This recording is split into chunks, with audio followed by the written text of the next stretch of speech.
Hi, welcome to Configuring the Sunday. I'd like to apologise for the quality of the video, but we were unable to do a direct screen capture. We had to use a camera to film the actual monitor. When you turn the Sunday on, you're presented with the main screen. Here you simply click the setup button. We'll enter the IP address that we wish to use for the Sunday. We can use a dynamic IP or a static IP address for our Sunday on the network. Just enter your IP address, your subnet mask and your gateway. In this case we're going to use a dynamic one and let our Sunday get IP address from the DHCP server. You can search for all servers in the land. You have to have the Netpoint software installed, but it will list all of those servers. Or you can enter a specific server name or IP address for the Sunday to connect to. If you use a non-standard RDP port, you simply put a colon and the port number after the server name or after the IP address. We'll enter the IP address in here of the server we're going to connect to for testing, and to just show you how quick and easy it is. We use a non-standard RDP port for security reasons, so we'll just put a colon and our port number.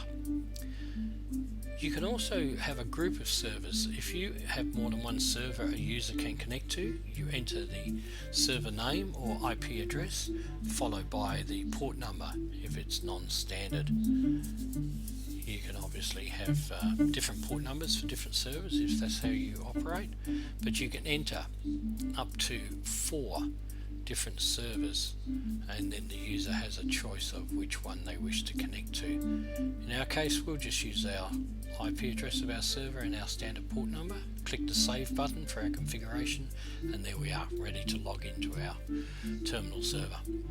We'll go back. Here you'll notice that the Sunday will reconnect in 5 seconds, and also it shows you the current IP address that the Sunday has been allocated.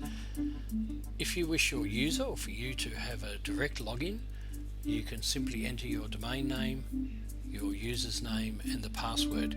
If you leave the password blank, the Sunday will get you to the point where the user is simply prompted for the password. They don't have to enter their username each time. Press the save button. Here we go, we're logging straight into our server, and there we're connected. Okay, we'll log off the server, come back to the Sunday and enter our setup screen. If you have a one application server or you wish a program to start when the user logs in, simply enter the details here and which folder you wish it to connect to. You can set the monitor's screensaver. Every 15 minutes it will turn off or leave it on permanently. You can choose the resolution of the monitor. You can choose the color rate or the bit rate for the connection, and also you can choose whether it's horizontal or vertical display. Up here you disable or enable the local USB ports, the local sound ports, and which language you'd like the information to be displayed. Here is the current firmware version, and simply click this if you get a firmware update, plug in the USB stick and apply the firmware upgrade. Very simple.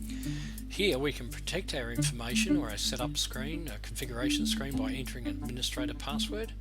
Now when we press the save button, we'll be logged into our server. Very fast. It's about 8 seconds from turning on the Sunday on till actually logging in. Back to our setup screen, and this time we'll be presented with the password window where we're asked to enter our administrator password to get into the configuration screen. Okay, thank you very much. That's the Sunday configuration.